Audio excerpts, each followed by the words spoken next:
Hold on, I think we need some Christmas music for this. How's it go? City sidewalk, busy sidewalk, and a sidewalk again. Because nothing says Christmas like sidewalks.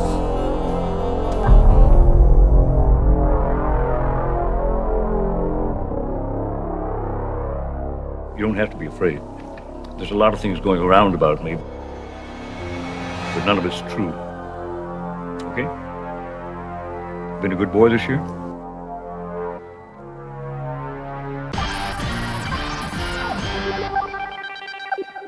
It's about time to get in that holiday spirit the Jambo way.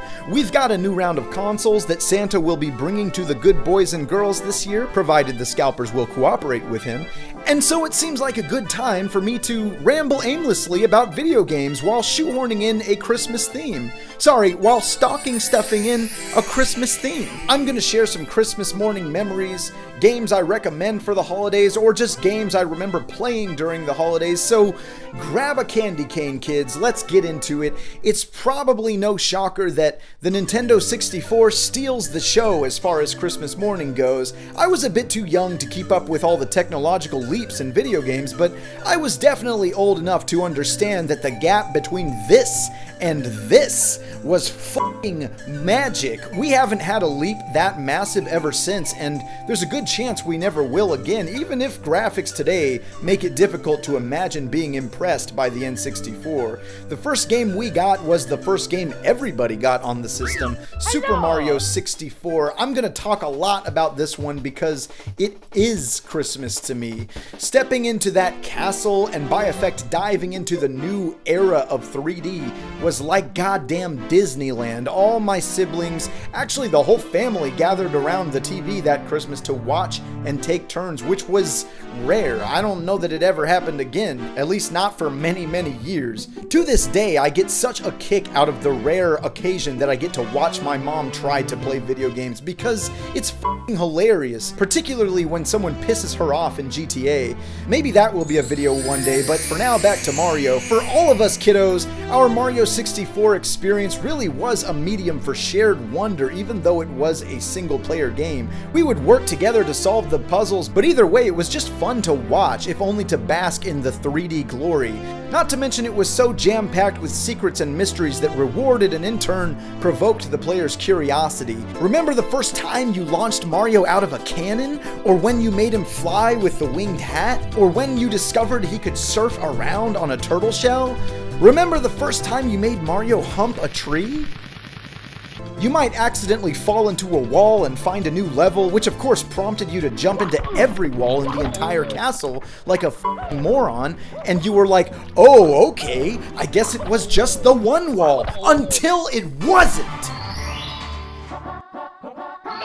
The thing is, this game has a way of scaffolding you toward these secrets without exactly holding your hand. I mean, any idiot can gather that, for example, this room isn't for nothing. The paintings don't do anything, there are no enemies to fight, what's the deal? So you fart around with every surface until you find the secret by your own initiative, and of course it leads to a whole new explorable zone. It's like you just tripped and fell into Narnia. Or alternatively, you might not find the secret and you go explore somewhere else. Because if it wasn't a possibility to miss a secret, then they wouldn't be secrets, and the game's capacity for wonder would be null. On the contrary, I'm still finding new stuff in this game. Obviously not entire levels at this point, but hidden paths and ledges that I never knew about.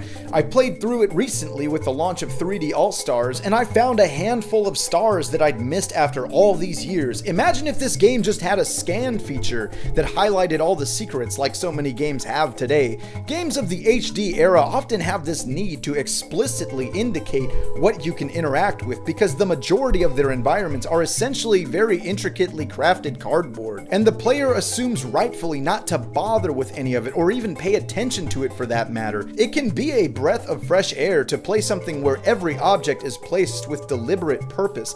All the subject matter, every platform, every obstruction, every hazard has been placed with a shared prospect in the way of level design. And it's ironic that in the era of HD, so much artistic effort gets reduced to static by the time the player is at the edge of their attention span, which unfortunately doesn't take too long. Isn't Tomb Raider supposed to be a puzzle-solving game?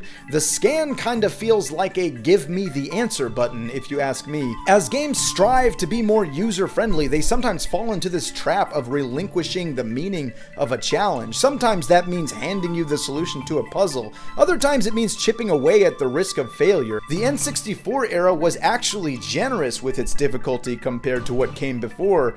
It's not like people regard Mario 64 as notoriously difficult, but your success at least took effort and determination, especially as a little kid growing up with this game.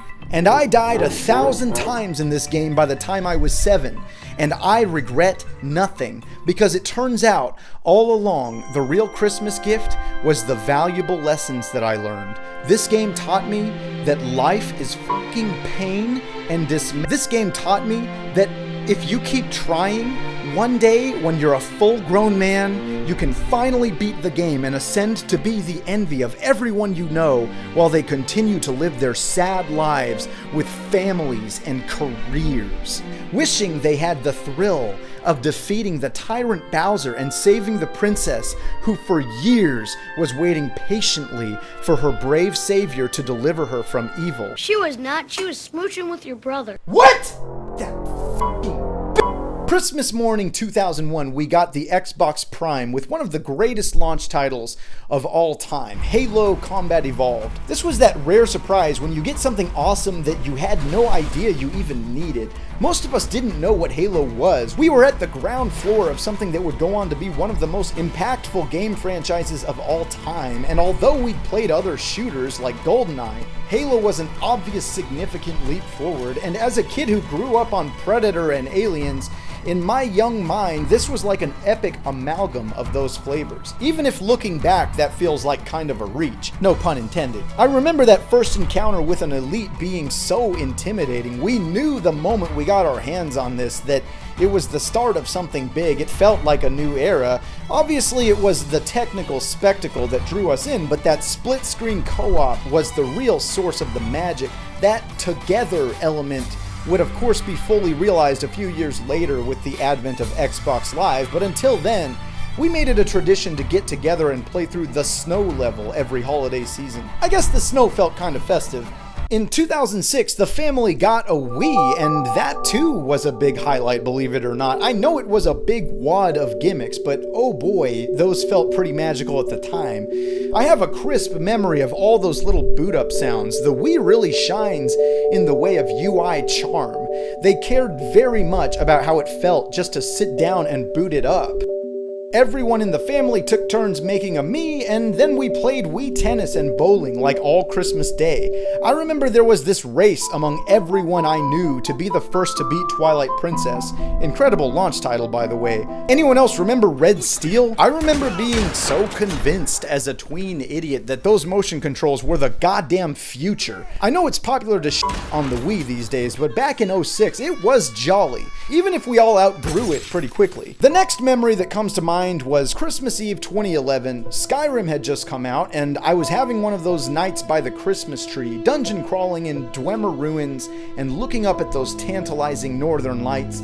The snow and pine trees were perfect for the mood. Maybe it's just me, but a Tamriel night sky has always reminded me of a Christmas tree. Skyrim is a deeply imperfect game, but there's no denying that it is beautiful.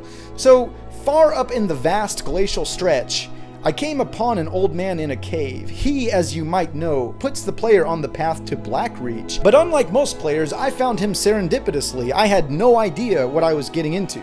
Between that entrance to the ruins peeking out of the ice, the breadth of that descent into mystery, all topped off by that bioluminescent climax that obliterated my every expectation of what might reside at the bottom of yet another dungeon, I was repeatedly astounded, bedazzled, and otherwise stupefied. It's one of those standout marvels of the entire series, and since I came upon all of this without following the main quest, it felt like a real discovery. I was totally enamored, but all I could think was, damn, I wish someone among my brothers and sisters were here to share this memory of Blackreach on Christmas Eve with me.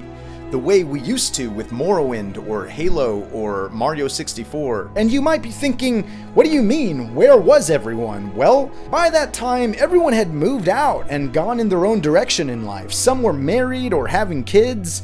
We lived in different cities and rarely saw each other. We had just grown apart, and I accepted that because it's part of life, even though it felt rotten to be alone on Christmas Eve when all my life that had been a sacred time that all of us kids shared together.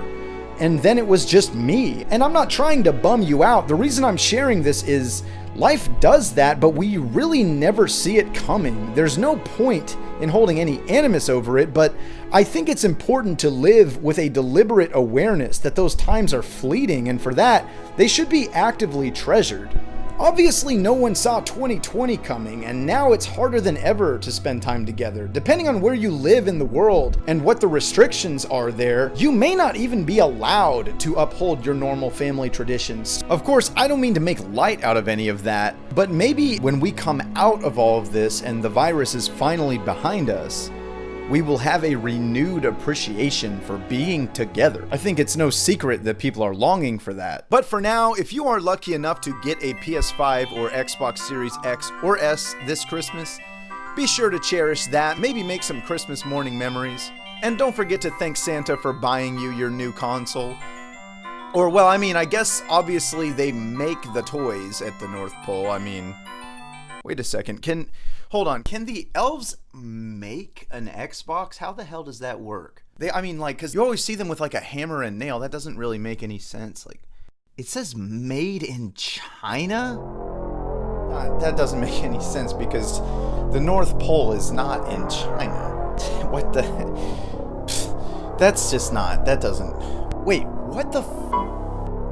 What the hell? After this, there is no turning back. You take the blue pill, the story ends. You wake up in your bed and believe whatever you want to believe.